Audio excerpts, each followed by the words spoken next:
suñu ay ponk yi nga xam ni itam te dinañ xaate seen émission le tour de matinal bokk na li nga xam ne que moo di le conseil constitutionnel ma ni kon nag Sénégal yëpp ñu koy daal di déglu par rapport décision bi nga xam ni itam démb yëkki nañ ko ginnaaw ba noo daal di amal travaux li nga xam ne que moo di dialogue bi nag démb boucler nañ li nga xam ne que moo di travaux yi li nga xam ni itam retenir nañ ko si bokk na ñu daal di jàpp ni dinañ daal di amal li nga xam ne que moo di élection yi ñaari fan si weeru juin atub 2023 proposition yi nag leen daal di proposé daal di koy jëbbal ki nga xam ne que moo di président Macky Sall le 2 juin des na ko daal di faram-fàcce suñu gën yaatu exactement suñu ay ponk yi itam bokk na jëmale si ki nga xam ne que moo di président Macky Sall mi ngi jàpp ni dafay daal di assurer li nga xam ne que moo di la transition maanaam au-delà du 2 avril bëggatul yore li nga xam ne que moo di réew mi mais dialogue bi nag démb li ñu daal di conclure ñi ngi daal di sàkku si président mu daal fiy togg ni ki li nga xam ne que moo di le 2 juin en attendant ñuy am li nga xam ne que moo di président bu yees bi article 36 alinéa 2 nag su nekk ak nu ko daal di interprété waaye li leen loo xam ni itam judd na si muy li nga xam ne que moo di article L 39 bi nga xam ni itam moom la ñu bëri di daal di avancé allant dans le sens que ni président mën na fi daal di wéy nii en tant que li nga xam ne que moo di son successeur di daal di ñëw daal di koy utu si li nga xam ne que moo di présidence bi des na ko daal di faram-fàcce itam si nu mu gën a yaatoo donc instant bi nag la balle da nga ko daal di passat li nga xam ne que moo di le conseil constitutionnel ñi ngi déglu li nga xam ne que moo di le conseil xool exactement ana ban décision lay daal di yëkki ginnaaw rek li nga xam ni itam jug na niki li nga xam ne que moo di démb si li nga xam ne que moo di dialogue national bi donc amal neen nag li nga xam ne que moo di la fin des travaux maanaam nag liggéey bi jeex na digganteeg li nga xam ne que moo di lundi jàpp li nga xam ne que moo di mardi mu nekk ay propositions yi nga xam ni itam indi nañ ko donc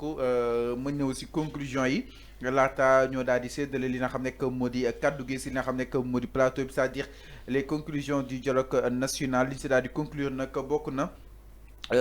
ni li nga xam ne que moo di élection yi nag bëgg nañ ko daal di amal li nga xam ne que moo di le 2 juin leneen loo xam ni itam conclure nañ ko si dialogue bi mooy li nga xam ne que moo di 19 candidats yi nga xam ni itam ñoom leen daal di validé woon par le conseil constitutionnel da leen daal leen maintenir si bopp li nga xam ne que moo di perchoir bi waaye itam 19 candidats yi nga xam ni itam validé leen déjà fa nga xam ni itam mooy genre que Diamniadio jàpp neen kenn waru ko daal di war a mën a laal la date du 2 juin pour daal di amal li nga xam ne que moo di élection yi 19 candidats yi nga xam ni itam da leen daal di maintenir waaye benn loi amnistie président Macky Sall dina ko daal di introduire dès ce 29 février man ni kon nag ay candidats yu Karim Wade ak aussi ñeneen ñoom Bougane Gueye Dany ñoom Aminata Touré consort conseil constitutionnel dina ko daal di réévaluer exactement pour daal leen war a mën a dugalaat si li nga xam ne que mu di liste bi c'est-à-dire donc mën neen assister à d'autres possibilités de réintégration exactement jàpp ni itam fu mu toll nii li nga xam ne que moo di la loi d'amnistie dinañ ko daal di proposer li nga xam ne que moo di assemblée nationale nag ëllëg incha allah yemoo ko jeudi 29 février 2024 donc mbokk spectateurs yi jàpp ni itam liste bi mën na daal di yokk ndaxte nag président Macky Sall jàpp ne dafa bëgg a régler la question des doubles nationalités une bonne fois pour toutes mu daal di war a mën a jur benn li nga xam ne que moo di jiixi jaaxa si li nga xam ne que moo di askan wi jëmale si soupçon de corruption bi nga xam ni itam tuddoon nañ si le conseil constitutionnel alors nga laaj ma ne daal di samp exactement le conseil constitutionnel est-ce que nekkuñu daal di remettre en question liggéeyam le conseil constitutionnel est-ce que nekkuñu peut-être di daal di jeter poubelle ci li nga xam ni itam jotoon na ko daal di def suñuy xool li nga xam ne que moo di le conseil constitutionnel jamono ji donc lu muy def defu ko de son propre gré da koy def si li nga xam ni itam jóge na si dialogue bi conseil constitutionnel su ko bañee est-ce que duñu assister à une dissolution justement du conseil pour indi fi benn conseil daal di war a mën a poursuivre li nga xam ne que moo di le processus ñu si ëpp nag jàpp ne l'agenda de Macky Sall mooy redémarrer li nga xam ne que moo di le processus éventualité yooyu yëpp possibilité yooyu yëpp nañ ko daal di faram-fàcce si li nga xam ne que moo di tey seen émission le truc de matinal alors avant dialogue national bi conclure nañ ko c'est la fin des travaux yow mi doon peut-être militer que ni avant le 2 avril wala daal di war a mën a tenir élection présidentielle du 25 élection présidentielle nekkatul 25 février tellement on est accroché justement sur cette phrase 25 février 2024 alors élection avant le 2 avril mënatul nekk nag techniquement peut-être amoon na ñu koy doon wax ku su ma ne Cheikh Yérim Seck ñoom Atepa yi consort jàpp ne nag fu mu toll nii li nga xam ne que moo di élection yi le 2 juin la nga ko daal di proposer en tenant compte gàmmu daara bi koor gi ak et tant d'autres ak aussi respecter li nga xam ne que moo di le temps justement campagne bi ban jàngat nga si am. Bon, donc c'est sentiment de regret comme tout le monde parce que l'Union le protocole de Diamniadio, ils l'ont ficelé hier. Ils tirer une conclusion. C'est ça la réalité. Même j'ai vu l'observateur titrer que le dialogue a tiré son joint, pas le joint mais le joint qu'on voilà, qu'on filme. Donc le dialogue a tiré son joint. Donc tout ça moi expliqué ni que dialogue yorul comment dire élection, c'est ça la réalité. Il y a le conseil constitutionnel. Xam sank ya ngi doon wax ci conseil constitutionnel. Le conseil constitutionnel encore une fois dañu ne le mot lui revient. Mom lañuy xaar ndax ba xam dina valider donc ce projet de dialogue là ou bien dina ko faxas comme il a l'habitude de le faire. Mais une fois est clair, une chose est claire autant pour moi. Toutefois le conseil constitutionnel décide de valider le dialogue là, moi madame le protocole de Diamniadio, moi il a signé l'arrêt de sa mort, c'est-à-dire qu'il a signé sa mort. Parce que élection, d'ailleurs le conseil constitutionnel moko yor. Il est là bien avant, pendant et après les élections. Conseil constitutionnel d'ailleurs ne bu xasse ba addu amul voie de recours wala waxuñu lolu. Mais moom la ñu wax ci décision. Le conseil constitutionnel à lui. Le conseil constitutionnel pour revenir sur sa décision. dama ne moo waral mu génne Rose Wardini. dama ne le conseil constitutionnel mën na ñëwaat ci décision bu constater ni que am na des recours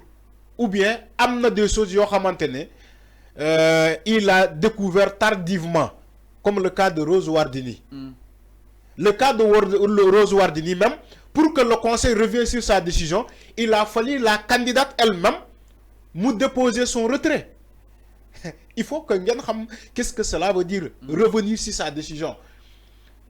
Le conseil constitutionnel ne s'est pas auto-évalué pour dire que man damay retirer la candidature de Rose Wardini. Non, il n'a pas fait ça. C'est Rose Wardini elle-même qui a déposé pour dire que moi elle se retire du jeu. Moi dans le conseil constitutionnel c'est rétropédalé pour venir réajuster cette liste là. Pour dire que la décision, lolu moy lam pour dama la bëgg xamal ni que la décision du conseil constitutionnel est sacrée. Le conseil constitutionnel lu mu xass ba bind officialiser ko. Il reprend pas cette expression. Pour mu ñëwaat sur sa décision, il faut que un candidat décède. Autant pour ñaanuñu ko yalla, il faut que un candidat même décide de se retirer du jeu comme le cas de Rose Wardini. Mais c'est pas un dialogue de Diamniadio qui va faire que le conseil constitutionnel mu ñëwaat ci sa décision lolu mënul nek. Mota manela le conseil constitutionnel bu signer, bu valider le protocole de Diamniadio, moy il a signé sa mort. Da fay signer sa mort. Parce que naka lañuy dialoguer té ñu xam ni que ñom ñu nekkon ci dialogue xam nañu ni que au Sénégal dans la constitution il y a un article qui s'appelle L92 de la loi organique créée en 1992 portant sur la création du Conseil constitutionnel. Te moom moo ko protégé tey. Te loi organique boobu moo ne Conseil constitutionnel bu xasee ba addu nul ne peut faire une voie de recours mooy maanaam nul n'est susceptible d'une voie de recours. Nit mënul saytiwaat Conseil constitutionnel mu xas ba publier ba pare. Maintenant comment on peut aller à Diamniadio adopter des propositions de Macky Sall parce qu'ils l'ont adopté. Le premier dialogue, le deuxième dialogue là c'est un remake du premier dialogue. Toutes les propositions de Macky Sall ont été validées par ce dialogue là. Est-ce que gis nga opposition ce dialogue bobo depuis l'ouverture il y avait pas d'opposition. Toutes les propositions de Macky Sall ont été validées ce dialogue bobo parce que c'est qu'on a comme l'impression on a un meeting de Benno Bokk Yakaar qui était devant nous. On a un meeting de Benno Bokk Yakaar. Tout ce qui se dit dans ce dialogue-là a été validé avec des yeux fermes. C'est un dialogue de sourds. Mais enfin, est-ce que le président Macky Sall pouvait, voilà qu'on voulait bien faire? Ça dit que vous confondez des choses. Parce que non, bien faire. On ne règle pas un problème par un problème. On ne règle pas un problème par un problème. Comment tu peux dire que Macky Sall veut bien faire en sachant que mon conseil constitutionnel, ben souba souma la ko jox daf ko ne date lañ la sant. Ok, c'est clair. Maintenant, pourquoi tu me dis que bien faire? Date lañ la sant ben souba souma bobu la ko conseil constitutionnel jox. Alors, fixe ñu une date. Mais ay teugat ay ñu maintenir ñi ñëwaat ñu. Maintenant, quand on dit que les candidats spoliés mën nañu dès lors amener le dossier au niveau du conseil, cela veut dire que ñom conseil constitutionnel lañu bëgg éliminer ci le jeu.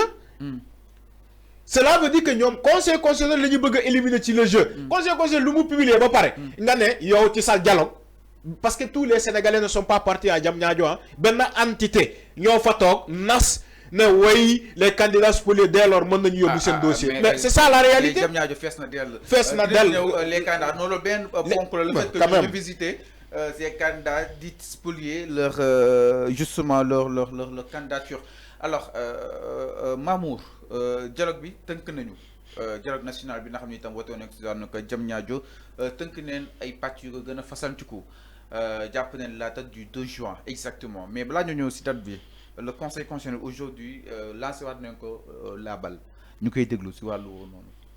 Alors maa ngi lay jaajëfal sëñ Fallou di jaajëfal aussi Arfan sur la clarté des analyses. Comme ni nga ko waxee le conseil constitutionnel dañ koy saisiraat pour encore une fois à ce que tey jii ñu wax lépp luy jëm sur la date de l'élection présidentielle. Donc avant ñuy dem ci dialogue bi le président de la République Macky Sall nee na il faut que ñu trouver un consensus donc ce sera sur ce consensus boobu noonu moom la ñuy basé wu pour xam exactement ban jour moom la ñuy tànn pour la date de l'élection présidentielle. Alors sànq Arfan dafa yëkkati ay kàddu yu am solo trop donc l'analyse que j'en tire mooy le conseil constitutionnel a donné son avis et les décisions du conseil constitutionnel dañ koy appliquer maanaam erga omnes donc droit bi je pense que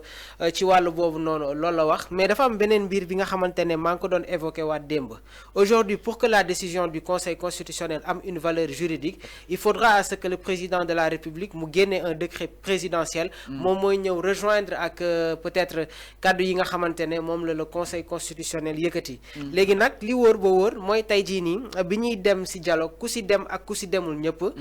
joxe nañu seen proposition même les candidats qui ont été validés par le conseil constitutionnel bien vrai que ils ne sont pas présents sur le dialogue mais avant ñuy jëm ci biir bi ku nekk gis nga kaddu bi nga xamante ne moom la yëkkati tey jii constat bi ñuy def mooy les candidats validés à la présidentielle ñoom néewuñu woon que duñu dem ci dialogue bi de mais par contre dafa war a nekk dialogue boo xamante ne day tënk les potentiels candidats ak le président de la République. Alors question bi mooy posé mooy tey jii au finish de ce dialogue là qu'est-ce qu'on en tire parce que maa ngi la ko doon wax vent de pacification bi nga xamante ne moom lañ doon assister ban conclusion moom lañ siy tiré j'ai toujours dit que waruñu dem ci dialogue boo xamante ne day nekk échange d'un parti pour recevoir leneen ci contrepartie léegi nag yàgg naa di la wax benn mbir le conseil constitutionnel a la possibilité d'interpréter de manière très large li nga xamante ne moom mooy lépp luy jëm ci wàllum juridique bien vrai que aussi moom il a la capacité à faire de la politique mais li wóor ba wóor mooy il rentre beaucoup plus sur les questions du droit. Donc tey jii je pense que le conseil constitutionnel fait face à l'histoire le président de la République ñi ngi xaar à ce que décret boobu noonu mu génnee ko saisir leen et que ñoom ñu jël li nga xamante ne moom mooy seen responsabilité parce que actuellement xam nga ba tey fàllu lan laa gëm élection mun nañ ko fi organiser fii ak